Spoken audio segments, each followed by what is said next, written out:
내 몸을 위한 건강 노하우 닥터하우스에서 전해드릴게요. 안녕하세요. MC 이정수입니다. 안녕하세요. 구강 아간면외과 전문의 김민수입니다. 자, 오늘 무슨 주제로 얘기를 할까요? 아이부터 연세 지긋한 어르신까지 성별과 나이를 가리지 않고 치과 치료를 두려워하는 분들이 참 많죠.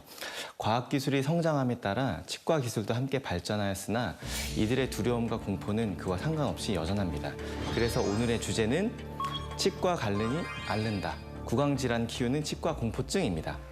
이게 치과라는 게 애나 어른이나 다 무서워요. 이 치과 공포증이라는 게 괜히 있는 말이 아니라니까요.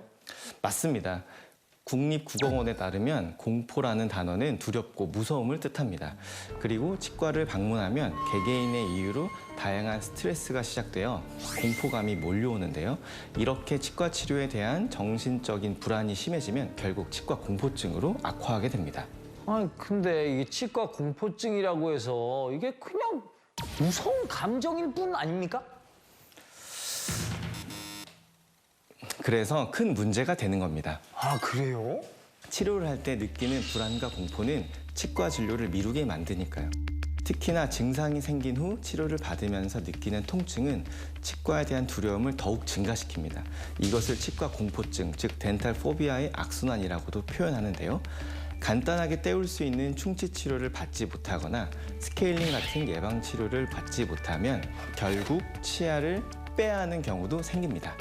호미로 막을 것을 가래로 막는다라는 속담을 인용해 치과계에서는 레지돈으로 막을 것을 임플란트로 막는다라는 표현하기도 합니다.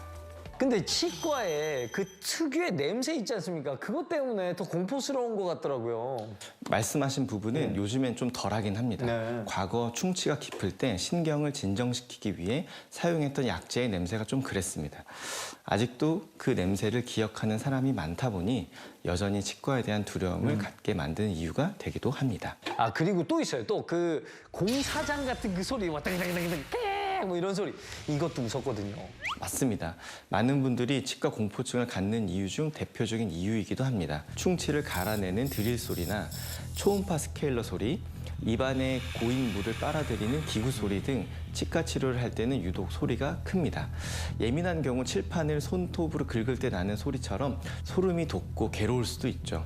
무엇보다 치아가 귀에 가까운 위치에 있으며 또한 뇌와도 가까운 위치에 있다 보니 계속해서 긴장하게 만드는 요인이 될 수밖에 없습니다. 그런데 이게 청각도 청각인데 치과 자체도 그냥 무서운 느낌이 있는 것 같아요.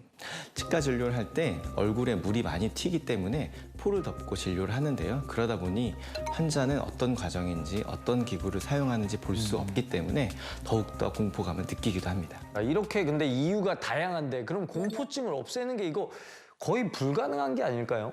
아닙니다. 충분히 가능합니다. 먼저 치과가 두렵다는 생각을 무서워하지 말고 받아들여야 합니다. 그리고 치과 전문가와 이야기를 하면서 두려움의 원인과 해결 방안을 찾을 수 있도록 대화를 나눠보는 것이 좋습니다. 오히려 이제 감정을 인정하고 얘기하면 나은 거네요. 그렇습니다.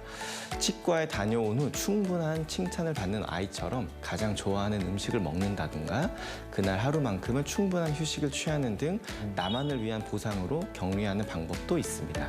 그럼 혹시 또 다른 방법도 있을까요? 물론입니다. 앞서 이야기했던 여러 가지 방법도 좋지만 현실적으로 도움이 되는 권장 방법은 치과에서 할 수 있는 의식화 진정요법입니다. 일명 수면 마취라고 하는데요. 잠을 자는 듯한 가수면이 안정된 상태에서 치료를 받게 됩니다. 전신 마취가 아닌 진정 마취다 보니 의사와 간단한 대화도 할 수 있을 정도로 안전하며 무엇보다 진정요법을 할 때 가장 좋은 점은 치료를 받을 때 느끼는 무섭고 안 좋은 감정들이 치료 후에는 기억이 나질 않는다는 겁니다.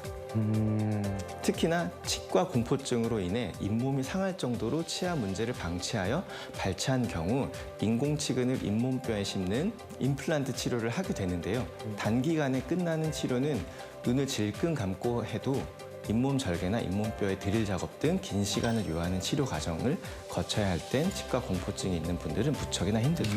바로 이럴 때 선택할 수 있는 방법이 되겠습니다. 그렇다면 의식화 진정요법은 임플란트 같이 좀 어렵고 복잡한 치료에만 가능한가요? 아닙니다. 간단한 레진 치료부터 복잡한 임플란트까지 거의 대부분의 치과 치료가 가능합니다. 스케일링을 할 때에도 적용 가능한 방법입니다. 그렇다면 의식화 진정요법은 그 모든 사람들이 다 할 수 있는 건가요? 물론 전신질환 등 환자의 상태를 고려해야 하지만 대부분의 환자에게 적용 가능한 방법입니다. 쉽게 말해서 수면 내시경처럼 약물을 이용해 일시적인 기억 상실을 유도하여 치과 공포를 감소시킬 수 있기 때문입니다. 당일 금식, 치료 후 충분한 휴식 등이 필요하며 자세한 내용은 담당 치과 선생님과 상의하셔야 됩니다. 이 전해주신 방법으로 저도 치과 공포증을 좀 극복해 봐야겠습니다. 자, 오늘 치과 공포증에 대한 예방법, 치료법 다 알려주신 김민수 선생님 고맙습니다. 고맙습니다.